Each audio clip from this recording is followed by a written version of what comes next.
All right, welcome to today's stream. Hope everyone's doing fine. If you're in here, watch this now on a Tuesday. Happy Tuesday, happy holiday season as well. A friend of the channel, GM Fred, sent me a bunch of PDFs on DriveThru, for which I am eternally grateful. When I looked over the stuff that all came bundled together, it was a lot of generators. Different content generators for generating different things. I only have pretty much the hour, so we'll see how far we can get. But I thought, well, let's go through these.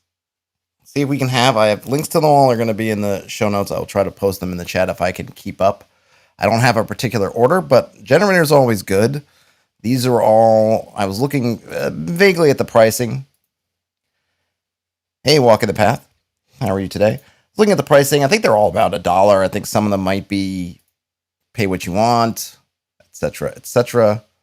So they should be pretty reasonable if you do see something. I have not looked at these. I cannot vouch for them personally as of yet. So I thought, let's take a look. Right. Let me go ahead and pull up. I think I might just keep it on. Maybe just read mode, Control H. All right, let's try read mode. Let's try read mode because I might want to zoom in and do stuff. There we go. Maybe I could do full screen. Can I still zoom in? Just want to be able to. Okay, I can. Good. This is the first one. I'm going to try to go in somewhat of an order. Interesting. This one has no titles or anything. I believe this is the fantasy 2-page fantasy setting generator. And this one is by, I think it's Atlantic. Shoot, I can't look it up. Look in the show notes. Actually, you know what? Let me just back out of this. Whoops, really quick. I can get let me try to be organized here. Atlantic Pen and Paper Games. I will post this. All right, it's in the show description, the show notes, whatever you want to call them. And there it is there in case you want to pull it out of the stream. Or if you're in the chat. Now we can go into, okay, let me read from the top. Some of these I did take a peek at, not this one, but one of the other ones just because I was curious as to what it was. And I feel like some of these methods are might be a little bit esoteric as generators. It's all about it's all going to be about finding ones that kind of work for you, right? And kind of fit your style and what some of these just things might not jive with me as much as you or vice versa. Want to create and run a tabletop campaign but don't have the time or experience? A few quick and simple steps can let you and your friends who want to play create a system-neutral fantasy setting together. I find that this works really well with rules-light game systems, but can be used in conjunction with quote-unquote big-name fantasy games as well. I wonder what they're talking about when they say big-name fantasy games. So it looks like this is actually a bunch of generators put together. The order is interesting. So the first thing I guess if we're going in vertical order, there's no numbers here for saying what we should do first, second, third, fourth. A little spindrift for the working man. Starts with the town. Every town should have at least 4 things: an inn the characters can stay at, a tavern to eat at and get rumors, a general goods store to buy and sell provisions, and somewhere to get jobs.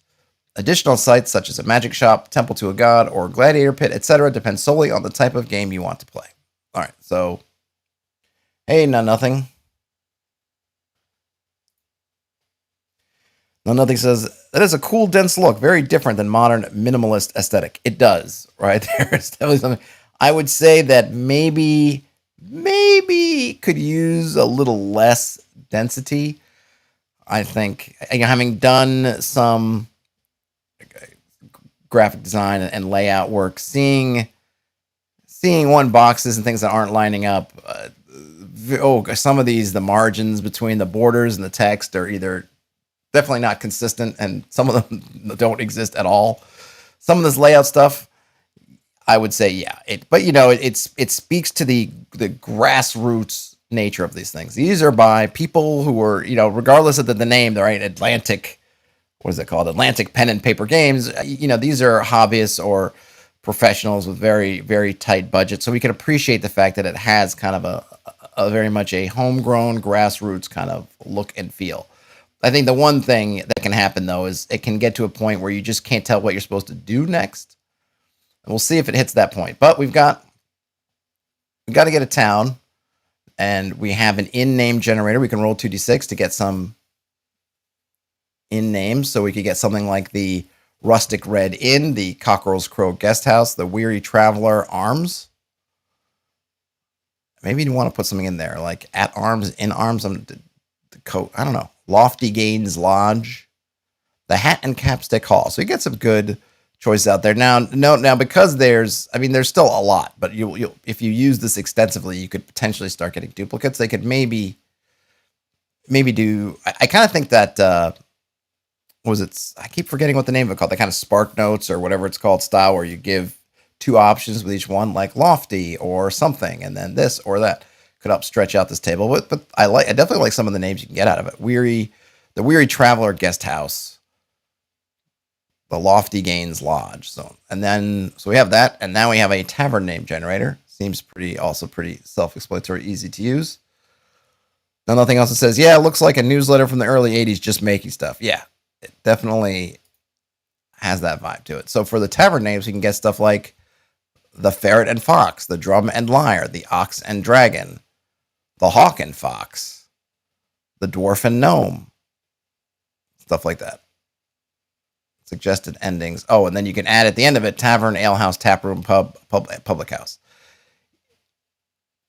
Some of these, it's just kind of funny because I look at, you could probably redo this table a little bit differently so that you could have a third column that has those endings on it instead of just using just running through a few of them. But that's what they chose. But it's perfectly serviceable. And again, I look at those names and I think, yeah, those are good. Those are good names. Decent names. Now we have the next box. Okay, so wait, no, sorry, hold on. Under those two tables, somewhat, because the way that's kind of got a somewhat of a 3-column layout. The columns all kind of shift around. But anyway, we get shop names can simply bear a person's name in the possessive, such as Robin's or Drogmar's or Josephine's. If this doesn't feel enough, try rolling a d6 and adding one of these terms on the end of the name. 1, shop. 2, market. 3, trading post. 4, bazaar. 5, emporium. 6, general goods. So we could get something like Drogmar's Bazaar, Robin's Emporium, Josephine's General Goods. Right? Pretty self-explanatory. Where might the group learn of potential quests and jobs? Aside from gossip at the inn and tavern, it's nice to have at least one place in town that might be reliable. Roll or choose on the table to the right. And the options are a message board, a magistrate's office, a guard's outpost, a lord's or merchant's home, a local temple, or an adventurer's guild. What's interesting here is in the very top description, we have this concept of doing it together. But I wonder if the intent is that we're supposed to be rolling dice and just taking what we're rolling, or if we're supposed to be talking these out and thinking about what makes sense. Not sure. We also get some personality quirks. Those are always handy. Sometimes it's nice to give the innkeep, I think they mean tavern server, because it's spelled Tarn, but I'm guessing there's a hidden V missing there. Tavern server, lord's servant, or local beggar a bit of flair, something that sets them apart from the other figures in the town, something that makes them a bit more memorable and enjoyable for your players. Roll on the following tables to fill in the following sentence. Parentheses name, as in insert someone's name, is a blankety blank that. Blank. All right, so they don't put numbers in here to go with the tables, but I'm guessing it's supposed to be is a insert table 1 result, insert table 2 result, that insert table 2 results. So, for example, let's just pick Drogmar. Drogmar is a well or dressed dwarf that has a booming voice. Bam. Josephine is a tattooed elf that stutters frequently. Robin is a charming gnome that speaks with a stern, serious tone. I think, wouldn't it be who and not that? But maybe I am just picking the nit. And then they have in the table with asterisk, they put asterisks by and parentheticals for those non-human races for just if you want to insert another race that's appropriate for your setting, or if you just want to do odd or even to determine whether it's a man or a lady or a male or a female. All right. Now we get generating the area. Now that you have your village fleshed out, roll 2d6, the first on the locations table, the second on the relevant table. Okay. Starting with the nearest one, N1 in parentheses, roll a terrain type for each of the 6 areas near the town. N1 to 6. Can be reached with half a day's travel. I see. So they're using, and we can see down here, they have sort of a bullseye diagram where we have the center of this is the starting village, and then it looks like they have rings going outward. If you imagine going from a bullseye going outwards on a dartboard, the inner ring, the closest ring, have the prefix N. So you have N1, N2, N3, N4, N5, N6, and they're all circular. It would have been interesting if they'd used hexes or something like that, but they went with circles. Hey, Radic G, how are you? And then we get, I guess, moderate for moderately distance. Oh, they're calling it middling distance, and then far away. And you could convert this into hexes or whatever. Actually, it would convert just fine to hexes, pretty much. Each of the arcs, you could just flatten those, and you get a nice hex. So we'd start with the village. We'd roll 2d6 on the locations table to get the kind of general topography or the general biome, if you will. And then we would roll on these other tables that they have that are specific to each one. So, for example, if we were rolling for the area that's just north of the village, we roll a 1, we get marsh/swamp. We would then roll on the marsh/swamp, or actually, as they have it, swamp/marsh. And we would get one of 6 different sub areas. One is a freshwater marsh, inland marsh comprised of, quote, freshwater reeds and grasses slow to traverse. They forgot the end quote, but that's okay. Or potentially a mire that has stretches of wet, spongy earth under soggy grass interrupted by small copses of trees and stretches of light forest. Or swamp, brush, water, saturated, muddy ground dominated by often stagnant pools of water and light brush shrubs, slow to traverse. A different kind of swamp. Oh, so I see. So one is more of like a brush swamp, or it is a brush swamp. And then the other one, which is the next result, is more of a forest swamp. Water, saturated, muddy ground dominated by rivers, streams, and hardwood trees, slow to traverse. Or potentially a bog, area dominated by mud, soggy, muddy soil, stagnant water, and hidden perils, such as pools of water or sections of mud that are deeper than they appear, aka your kind of quicksand sort of spot. Or finally a mangrove forest, a dense collection of thin trees and roots over, not always, shallow bodies of water. And I like that very much. Because usually when you're kind of generating your hex area, you're just getting that high level. I mean, obviously people have subdivided out their hexes or biomes, but I like not only that they just tell you, because they just said, 1 marsh, 2 mire, 3 swamp, brush swamp, 4 swamp. But I like those descriptions given in the table are actually, I feel like they would be quite helpful if I needed to one, in like, I am always looking for stuff that I could pull out of this instance. Okay, I already have a world. I already got this stuff, but I have some swamp or some places that I marked out as swamp/marsh, and I'd like to get a little better idea of what it is. I can read one of those and pick what's appropriate, or I can roll one. And I like that they give me things that are actionable in terms of if I need to describe the scene and I'm in a bog, where I could just say, it's a bog. No, here I could say, okay, you're in an area, even if I just read it straight out from here. All right, the woods steadily become thinner, and the ground underfoot becomes more and more dominated by mud. It's mud, and then you're finding stagnant water and pools of open water and some sections of mud that you almost miss stepping in or you step in that go surprise you by going, higher or deeper than your knee, something like that, right? whatever. That's probably not even a very good job of it, but you can see how this description isn't just for the moment of creation, but that one actually I feel like is really good for just when you need some descriptions.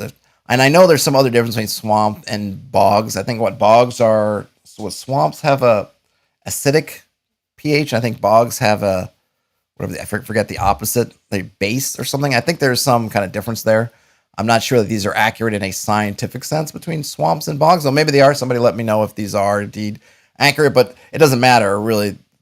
The point is it gives you descriptive terms and an image that you can get in your mind to pass on to your players. And you would just keep rolling these around until you built up basically near terrain, middling, distant terrain, and then far terrain. And we get tables for swamp and marsh, plains, forests, mountains, and water. Forest, you get taiga/boreal forests, temperate forests that are sparse, light temperate forests, thick temperate forests, redwood/giant trees, or mistborn/haunted. I guess there's no jungle here. I was going to say that one thing with these kind of systems, really any of these systems, when you're rolling completely randomly for your terrain, you could end up with, there's a bog next to a tundra, next to, a mountain and then, next to it's some sea water or a large body of water. And then there's something else. You can definitely get some weird effects. So maybe here they're going for more of that, I guess that generic British climate, North American, sort of northern European climate, or maybe Central European climate. For hills, and mountains, we get foothills, buttes, drumlins, rolling hills, mountains and steep mountains. And then for water, large river with floodplains, caldera lake, large lake/inland sea, or a coast. It would be good to have one. I almost feel like, and maybe there is something, I don't think I read the whole area. No, I think you're kind of just rolling randomly. It would almost be interesting if it had that, I want to say like a hex flower or drunkard's walk kind of feel, that once you determine, and you should be determining where your village is,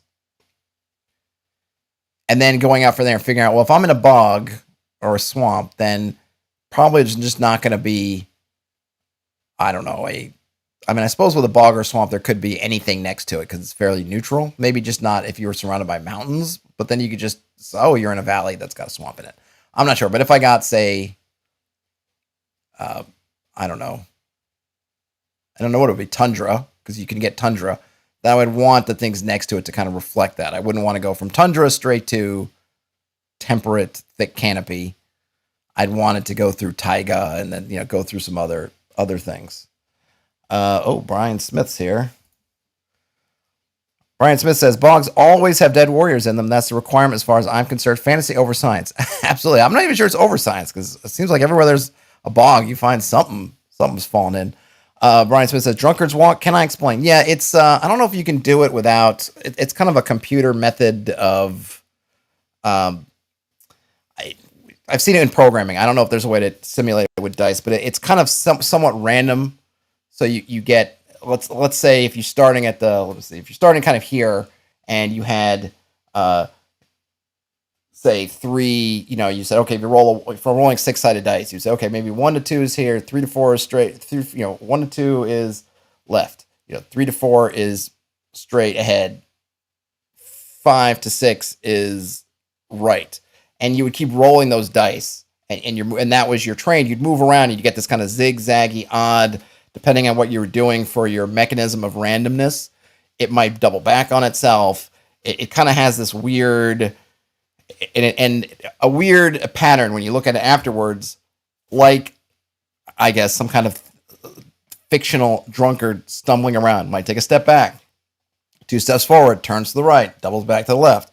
This kind of lurching around the possibilities that kind of makes this path. And you can use it for you can get some kind of interesting results from that because it kind of has some order to it. You can kind of see the path, but it's not a perfect path and it has a lot of randomness to it and things that not expected. So you get some interesting things.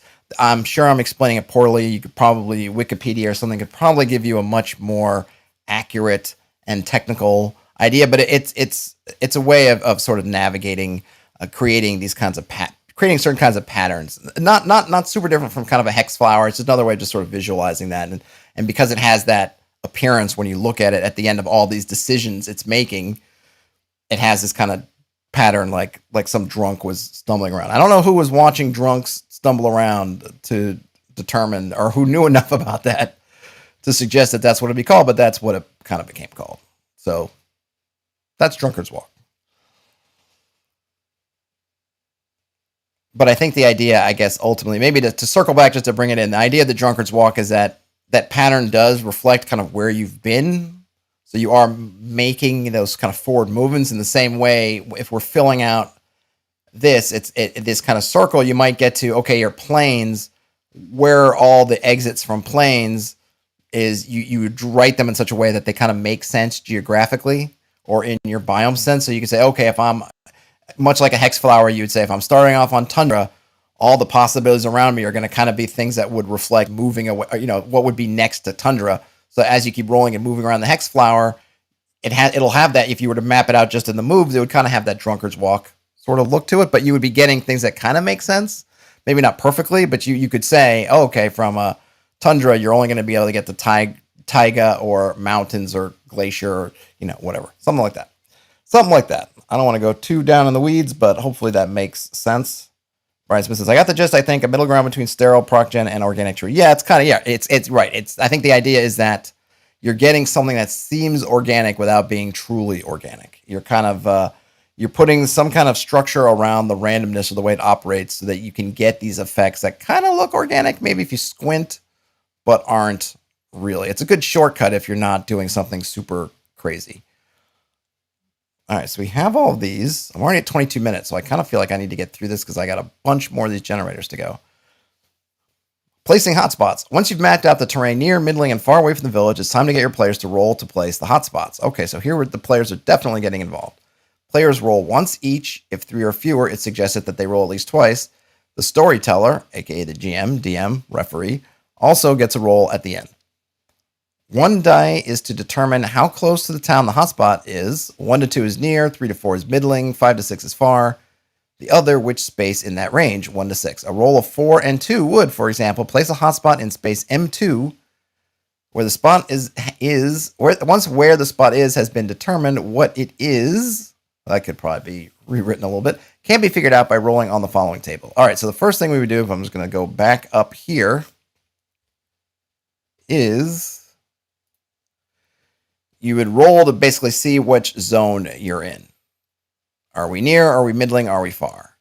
Once you roll that zone, you would roll for which one of your spaces. Neatly enough, you have 6 choices each time. Nice D6 roll. So you would roll 1d6 to choose which zone you're in, and then 1d6 again to choose which of those sub-zones you're in. And this could probably just be rewritten as a hex flower, and it would be the rage with all the cool kids these days because everybody loves hex flowers.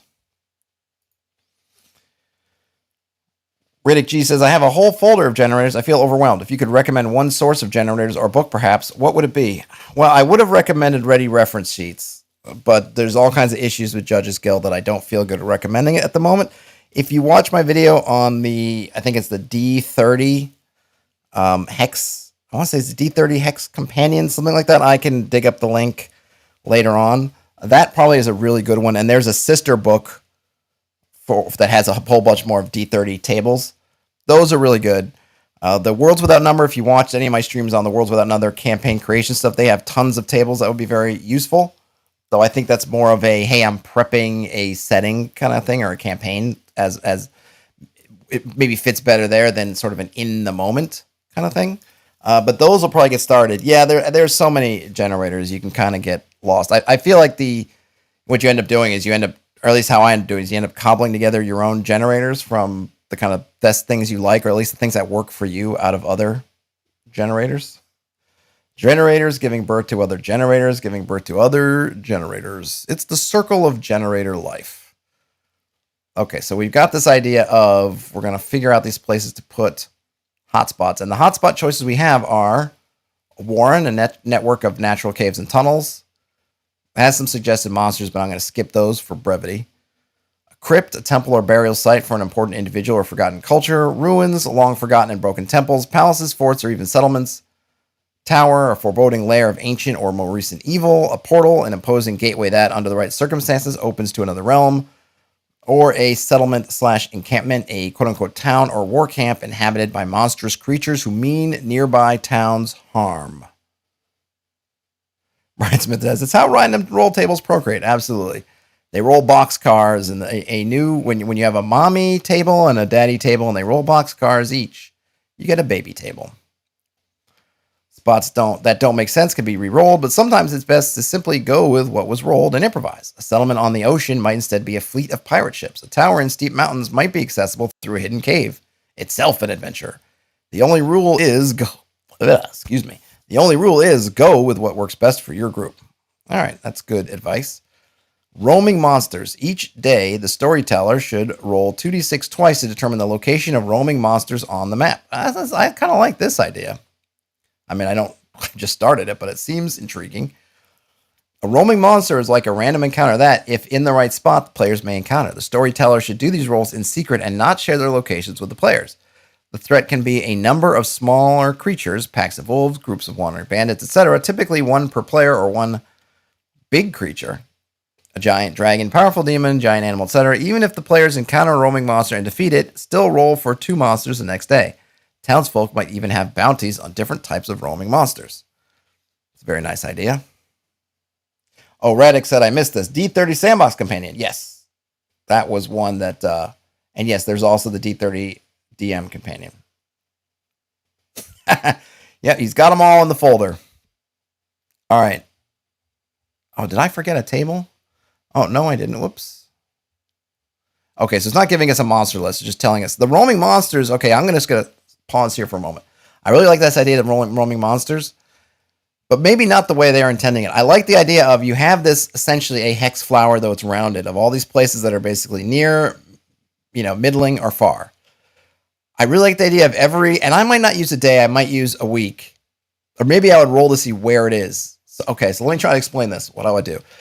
I really like this because you can essentially use this as a sort of a front map for a village. You're rolling here for threats. What threats are around? Where are they?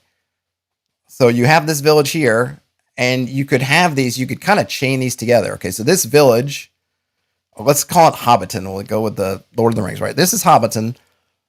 And then nearby, you might have Bree, which you could break off into its own hex flowery thing. But right now, Bree is there, and then maybe middling is...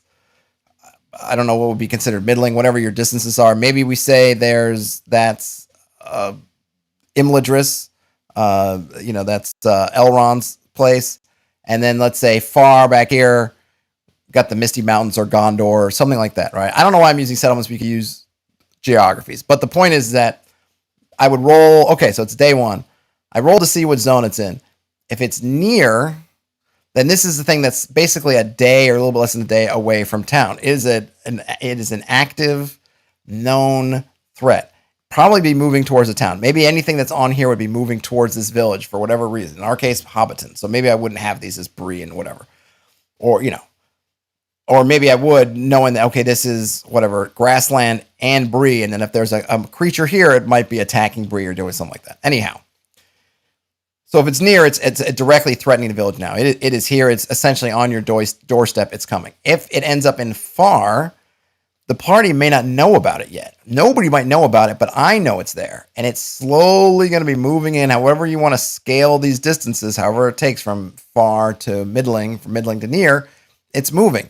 So maybe if you're in far, maybe wherever you get rumors of is basically going to be the stuff right in your zone. So if you're in the village, let's say it's special and you also get near, or I guess no, it makes sense. If you're in the village, you get rumors of near. If you're near, you get rumors of middling. If you're middling, you get rumors of far.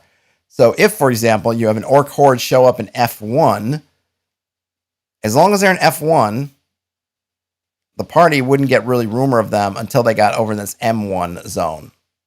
And then, oh, there's orcs nearby. If the orcs continue moving and you could use some kind of, again, a hex flowery type thing or something to say which direction they're going to move. If they move out, Maybe they move off the board. Mystery. They've left the sight of any who could report them. But if they move the other way, they might move around to one of these other zones. So, for example, from F1 to F2, or they might move from F1 to M1. If they move from F1 to M1 and the party happens to be in N1, then now they get rumors of it. And it's a great way as a GM. You could use something like this. You could have it a physical version of it or a digital version and put tokens to mark what threats are around. And you could decide if you're going to roll them every week, every day, whatever. But I think that's a really cool system. But I don't even know if that's really how they intended it. But I think like that's really cool. I may have to break that out and do something with that because that seems to be really handy. Helping hands. Once the hotspots have been sorted out, each player should roll to place a helping hand. If a location is rolled that is the same as or to the left or right of a hotspot, re-roll the location. Once you know where the helping hands are, roll once in the following table to determine what it is. So what are the helping hands? I guess these are potential allies, or at least positive things, so you get nothing. You get a trading post, you get a ranch or farm, you get an old herbalist, you could get a reclusive wizard, or you could get a homestead. So these are kind of, potential allies, I guess. Or just, I guess, neutral NPCs. Cool. All right, Atlantic Pen and Paper Game Stand. I guess that's another typo. Games and its logo or copyright and the product enemy of. All right. So this is I don't want to butcher names, but this was from 2015. Cool. All right. Let's see. Hallowed Unrest. Hey, Hallowed Unrest says, is this how we convert more 5e players? Use all the generators we've been seeing and all the hex crawl guys together and just run the 3-game sessions online every day? Wow, if you could. If only I could. If I could, I would. But I can't, so I won't. It'll be, let's go to, what's first? Let's go plot generator. All right, so this is one that I looked at very briefly just because I wanted to get a sense of how big these books were. As you can tell, this is a seriously esoteric grid up here. I looked at it and, I usually don't look at these things at all. And then when I saw this, when I saw this, I thought like, my goodness, I'm just going to get the link for this one. Which one is this? This is plot generator. I thought, how am I going to grok this one? I'm not sure. I think I've kind of got it. I'm not certain. Yeah. Yeah, this is, I just seen some Brian Smith's comments in the chat. Yeah, this is a serious piece of business. Serious piece of business in here. Okay, so that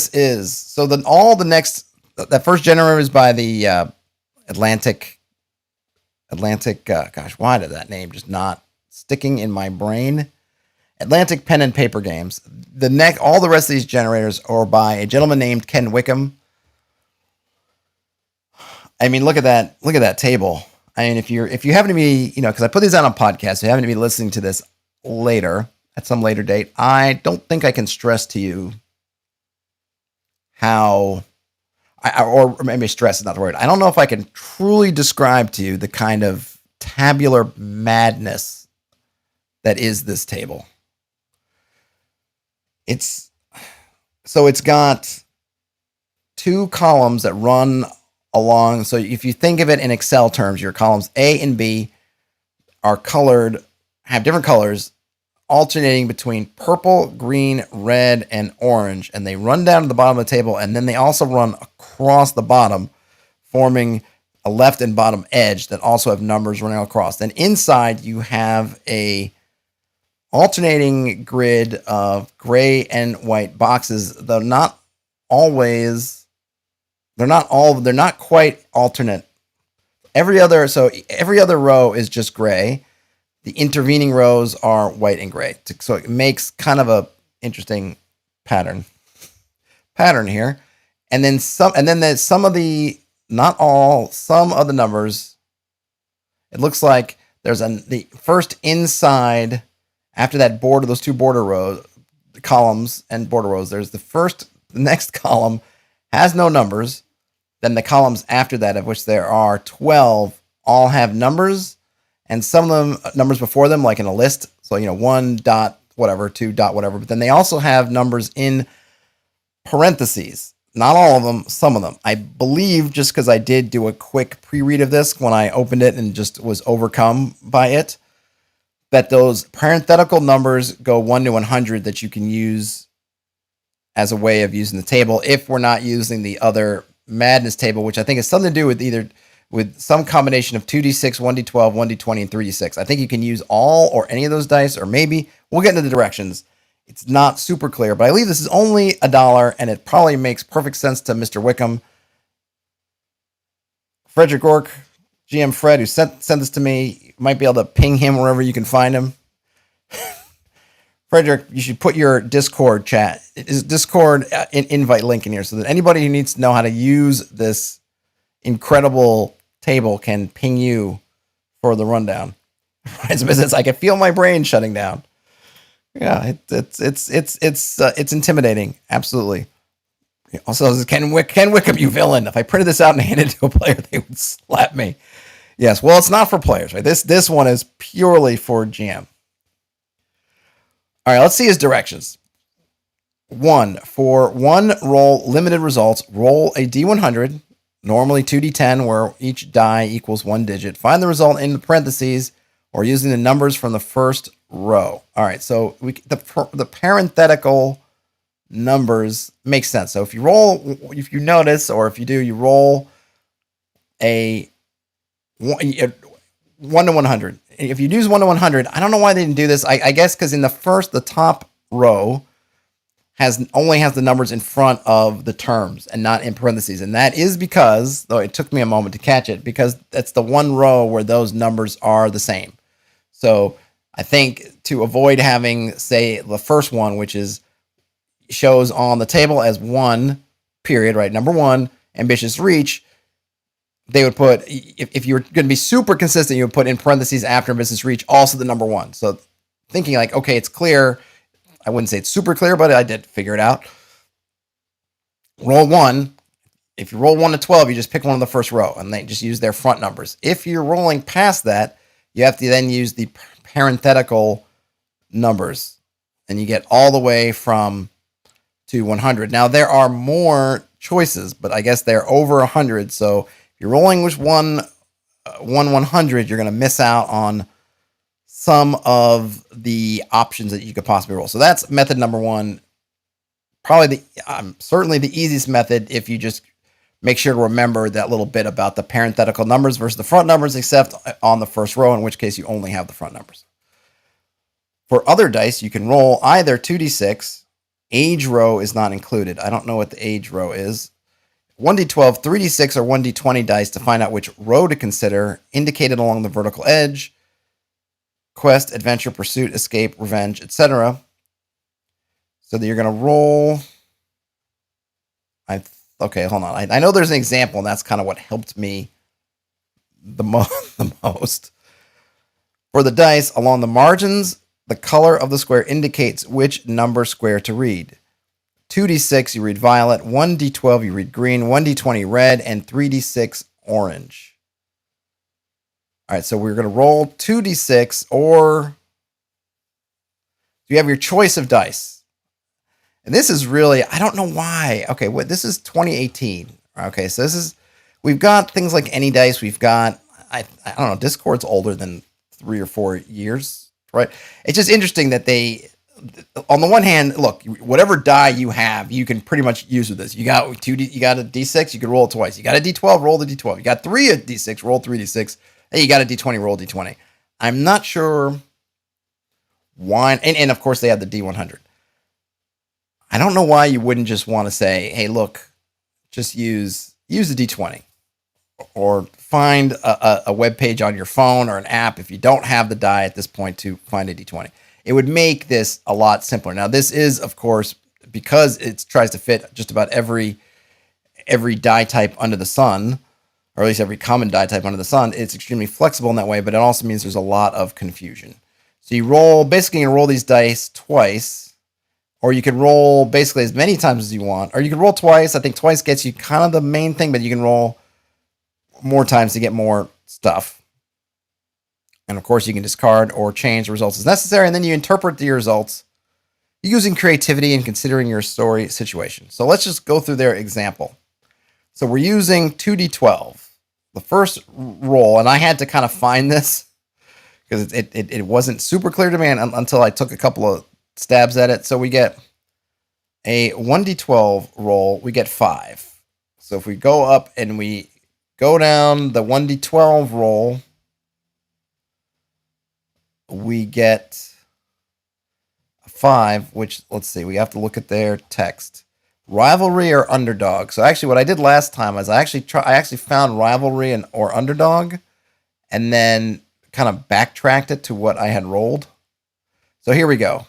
We're going 5 where we have that. So we're on the column we see that has the 1d12, which we know is green from what we've been told. We look in that column. This happens to be the column, the inner of the two border columns. We get to where it says 5 in green. And then we get to a box that says rivalry or underdog. And this is that first inside column that has no numbers either before or after. So once we're on that table, we're going to roll another d12, this time using the bottom of the table, which gives us the columns for that row. So let's see, in their case, I believe this is correct, roll the 12, you get dissension. So we go to the bottom of the table. We go all the way over till we find 12 in green, and we see that is the last column. And then we roll up until we get to where, oh my gosh, I accidentally went up a page. We get up to where we cross-reference it with the row 5, column 12. We get a dissension. Is that how you spell dissension? For some reason it doesn't look right, but it probably is right. And then we can do that. So the one thing you're going to get is, I don't know how many combinations of things you can get here, especially, so we have dissension between a rivalry that is a dissension. We could roll more dice. We could ask, well, what is the dissension, this rivalry about? Maybe we get temptation, and then we get mistaken jealousy. Bam, that gives us something nice. Or we could get, it has to do with the judgment error into discovery, and then if we want to know something about why this error took place or what the error is about, maybe we get escape or survive, something like that. Well, they had to escape, and so that they were under pressure, and maybe that's how they made their mistake. So there's a lot of really cool things here. I think you could probably take this table, Ken Wickham, if you're listening or watching this, please simplify this table. Just pick D20s, D6s, pick whatever one of these gives you the best, however the spread you like. Because that's the other thing is not really talking about is depending on which dice you're using, especially using the multiples of dice, your spread is different. 3d6 isn't going to give you the same, it's not going to give you the same distribution as 1d12 or 1d20. Maybe the way they have it, because some of these d20s I noticed they're using multiples or 2 numbers, so the distribution is not even the same there. So for example, if you're rolling the d20, if you're trying to find columns, the chance of getting whatever the one for 1 is, there's a 5% chance. Everything else not everything else. Some of them have 5% chances, some of them have 10% chances. So there's some monkeying with the distributions. And it looks like some of these you simply can't get. Some, like the 2d6, looking at the columns and rows, there's one that's blank. So you simply cannot get those options with the 2d6. But I feel like you could really simplify that up and tie it down, because it seems like you get some good stuff out of it, but man, is it a little bit overly complicated, I would say. And Frederick says, Ken uses many dice because one of the common complaints in the solo gamer community is tables get old. You feel the dice just keep coming up with the same results. I suppose that could be true. I feel like that's just a matter of the size of the table, not the die types. Because using 3d6, you are going to get more results around 10. Just like with 2d6, you're going to get more results around 6, 7, 8. So I kind of think going with a d20, going with a d100 if you want to, is going to be much better about that rather than... But I understand maybe he's just appealing to, hey, use whatever die you want. But I just think just using one set of dice, whatever it is, for whatever reasons, I just think is a lot cleaner. Brian Smith says, it's all a bit finicky for my taste. Definitely not letting my imagination loose when it's trapped in this chart. I think your imagination comes in. Hopefully you can navigate the chart, and then, because I think you can get some good stuff out of here. You definitely have to get on the kind of, you have to get in the right mental space. Oh boy, that last second page is just the chart turned on its side. But it looks like they just took an image and just kind of turned it. I don't know if looks like it's kind of squeezed a bit. Squeeze. All right, let's get into, so we got a plot. Now we can get a twist. All right. Twist generator, also by Ken Wickham. I think I can go pretty quickly through these last ones because we now know we've already done the hard work. Brian Smith also says, I might find it more use of just writing evocative words as dropping dice on it. Maybe. I think the thing is here is that you have sort of, you kind of have what's the word I'm looking for? Kind of categories and then details. So you could have split this up into two tables instead of rolling twice, but you have, reversal of identity is the kind of a category of different twists. Reversal of motive is another category of different twists. Reversal of perception is another category of twists, right? So you kind of have category and then a detail. You probably could split them up to make it a little bit easier to read, because essentially what you're doing is you're rolling twice on one table instead of rolling once on each table. Frederick Orr says, hey, drop dice tables are fun. They are. Is there a good way to do those online? I mean, I'm playing on Discord. I'm using Dice Main Roll Dice. So dropping stuff on the table, and I don't have obviously you can't see it on the camera, but my desk space here is pretty limited. I don't have a great spot to drop dice if I'm doing it in game. If I'm doing it outside for prep, yeah, I can go to my dining room table and drop all kinds of dice on there. I do appreciate them though, but I don't find them as practically useful for me. So for the twist generator, we could get stuff like person is the wrong person, events don't involve who you think, vital equipment stolen, called into action early, must forgive now, something leads to a promotion, target of goal is moving, defensive instinct kicks in, action required, thinking required. And there's a question, who? So you kind of get a question. It's almost, this one looks like it's actually more of three questions, kind of a who, and then what's the twist? 6 types of reversals, 6 questions on the table. Not all twists are bad on this table. And then their example, for example, a D12 roll resulting in 5 means a reversal of perception type twist. Another D12 roll resulting in a 12 would indicate feel sleepy and tired complication. A person in the story or main game plot may be going towards the main goal of the group or team, and then suddenly a deep feeling of fatigue comes over, feeling sleepy and tired. The table doesn't give reasons for the complications or help. The story context or the story mystery dictates what the cause could be. So it could be someone had been pushing themselves too hard over the last few days, and finally the lack of sleep or meals or whatever catches up to them, and then they're sleepy. Oh, I like that. You have this is good. Pull it up on your screen and fire Nerf suction darts at it. Yeah, I could do it. Radic G says, Fantasy Grounds and Foundry VTT have nice table rolling functionality. If you don't like VTTs, there is perchance a nice online tool and Chartopia. Not sure if they are powerful enough. Yes. Yep. This guy, what's his name again? Ken Wickham has made these to break. The AI is not ready yet. This is like that Hitchhiker's Guide to the Galaxies. You have to create the computer has to create a new computer that can be able to process Ken Wickham's dastardly tables. I do like what they do. It's just more confusing than it needs to be.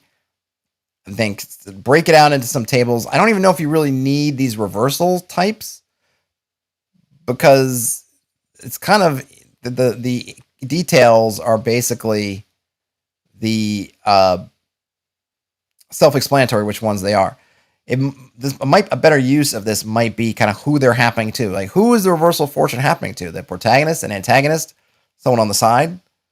So that you get important person dies. Well, who's that referring to? Is it referring to the bad guys? Is it referring to the good guys? Is it referring to somebody in between them? That might be a better use of that than just saying what kind of reversals they are. Because I don't know if that's actually that useful. But the who, why, when, there, hows is also good for the questions.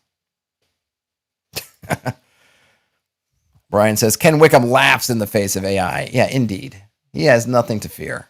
So that is twists. Now we've got motivation. So we're down to our last two. These are both Ken Wickham's. Oh, this one we get a frontispiece? No, it just... Oh, wait, it's just... the intensity of the very graphics rendered my Acrobat, blank for a moment there. I was like, whoa, did they finally put... Nope, just the table had to be... See, not only does Ken Wickham laugh in the face of AI, but he crushes Acrobat within his fist. So this is the motivation generator. This one's a little bit older. This might be one of his earlier tables. This one, copyright 2017. The other ones we looked at were all copyright 2018. We get some general categories: physical and biology, safety, social, esteem, self-actualization, morality, defense mechanism, and personality. And then we get stuff like, food, water, air, sleep, shelter, sanitation, clothing, warmth/cool temperature, sex, activity, stimulation, procreation. I guess that could kind of be sex. I guess for animal creatures, it would be the same, but maybe not for humanoids or intelligent creatures. Safety, security, health, stability, family, stuff like that. Social, love, affection, belonging, friendship, family,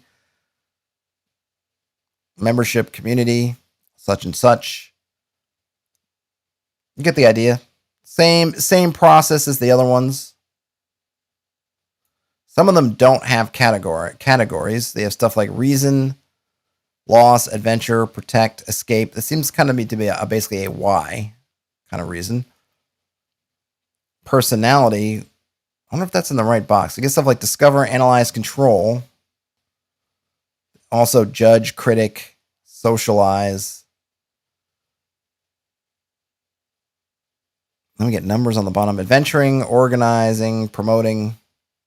It's a whole bunch of different motivations.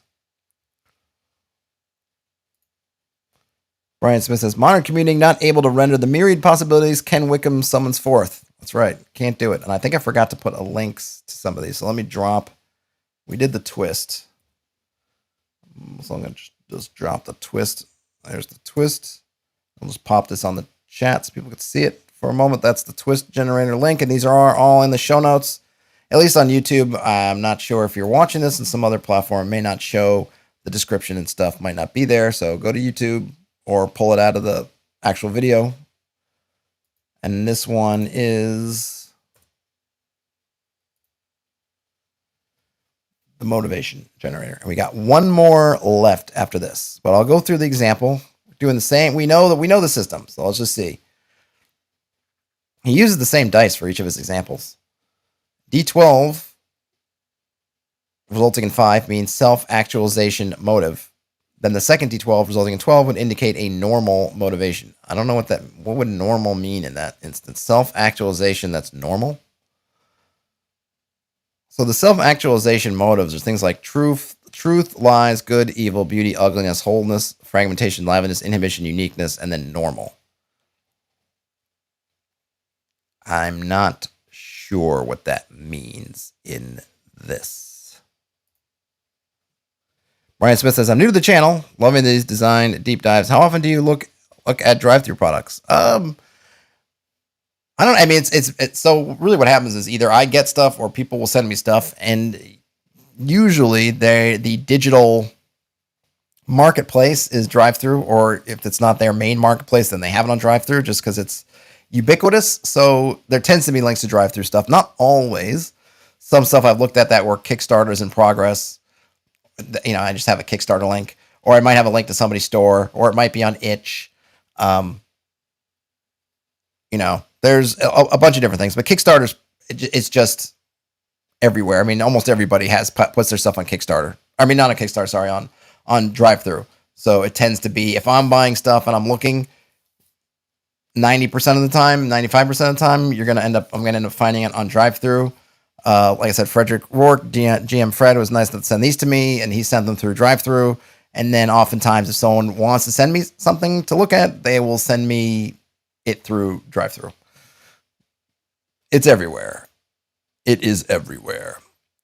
Brian Smith says, maybe you want to become normal. I guess maybe whatever normal and abnormal means to you. It's just, I just find that one maybe the one that doesn't make as much sense to me, but maybe in the context of a particular character, I would get it.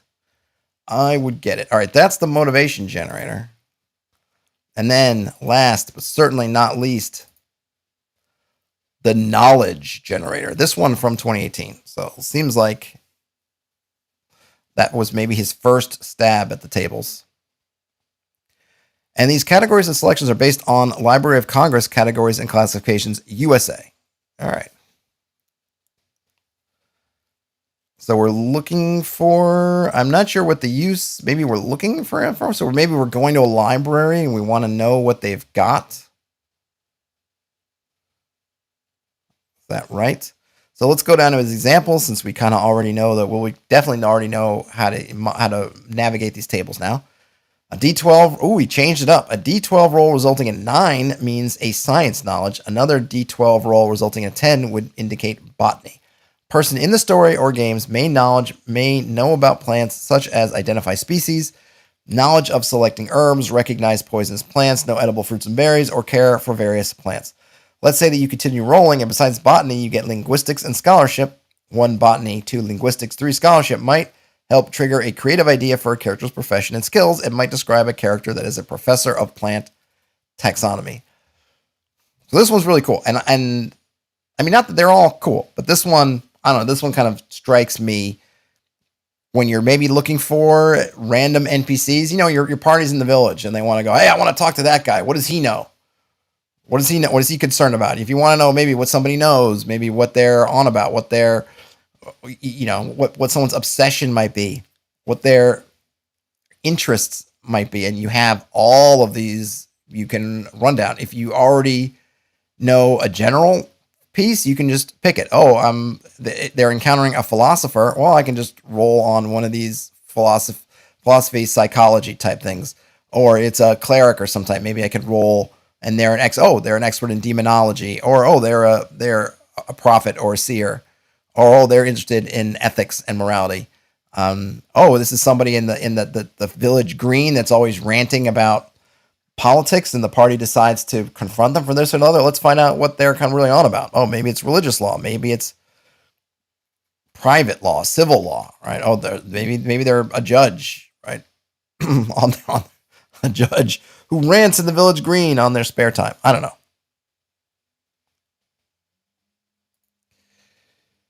Brian says, yeah, I like this one. An NPC writes poetry about plants and earned a scholarship. Yep.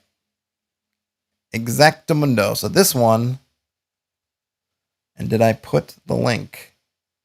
Oh, I didn't. So let me go ahead and put this link, the final link in the chain, Ebenezer Scrooge.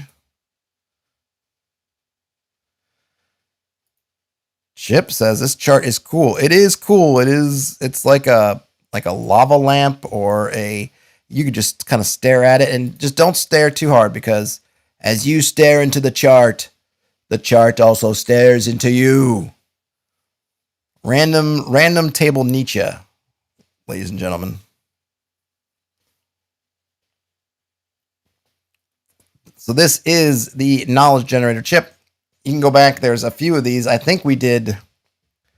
Let me see. This is the 4th generator from Mr. Ken Wickham. 1, 2, 3. Yep, 4 of them that we covered.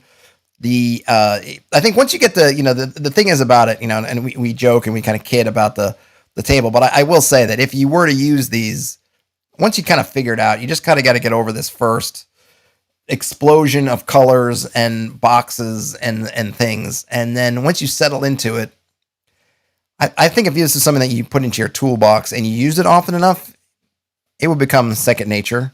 And it does have a lot to it. I mean, it's got a lot of different entries. Obviously, they've got a lot of content in there. Now it's all in that inspirational style content. It's not stuff that's going to tend to be super practical in a moment. You're going to have to, maybe it'll light your brain, but you might need to think about it for a minute, how to apply them. So maybe the best to roll ahead of time if you can, but certainly, especially for something like this knowledge generator, would be easy to use in the moment. The motivation generator too, if you just maybe you rolled up a street fight outside the tavern and you want to, the party comes to break it up, and now suddenly you have these two parties and you need to figure out like what they're on about. That motivation generator, bam, could give you some good stuff in terms of, oh, this is what they want, this is what they want, and why they're in conflict. So definitely useful. Just got to get over the presentation maybe a bit.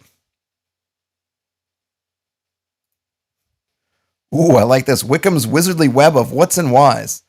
Absolutely. I mean, it's really good. I think that just, I mean, the one nice thing is these are all 2 pages. I think they're $1 a piece on DriveThru. Someone can use one of those links and let me know. I think, Mr. Wickham, if you want to just revisit these, polish them up a little bit. They're PDFs and you can just print out the big table at the end. So maybe add a little bit more. Settle on one die, whatever one you want, however you want the distribution. So you can make it simpler. Maybe even break it up into multiple tables. Use an extra page. Or if you're going to have this one giant table, make it really good so that you can have multiple pages of explanation broken out. And then on that back page, you can still have the giant table so that when you know how the system works, you can just print out that one table. And also, I know this is someone who you're working from home now. You're not, maybe don't have an office printer to deal with. I like tables that are basically black and white, maybe not even gray, because I don't want to spend the ink on alternate row shading if they're huge tables, and certainly not all the colors. So if I could just get a plain, just black and white table that's maybe a little bit easier to read, that would be a really killer feature. I would change those colors to different values. If you could print black and white, they are still differentiated easily. Yeah, I think what I would do is I would have one die type, and I would just make it clear, hey, roll for your row, roll for your column using D100, D20, like the D30 guy. That's what they do. Right? They use D30s. They picked, hey, we're the D30 companion. All our tables are D30. Deal with it.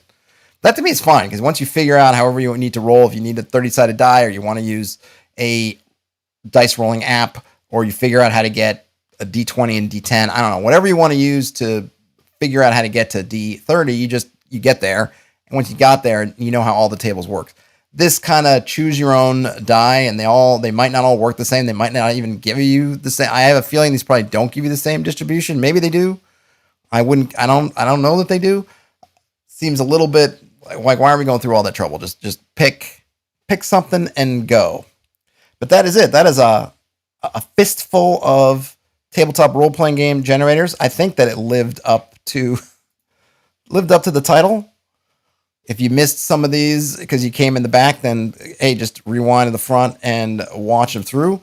If you on your way out, if you could give this a thumbs up, I appreciate it. If you found yourself in here and you like this stuff, if you like to subscribe to the channel, that helps me out a lot. And we'll just keep you notified when I do these. I tend to do them every weekday when I can. This Friday, I am going to PAX Unplugged in Philadelphia.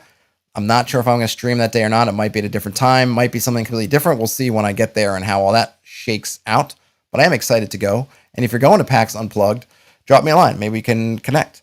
Otherwise, have a great day, night, whenever you're watching or listening to this. Game on. I'll talk to you later. Hey, Brian, thanks for the sub. Cheers, everybody.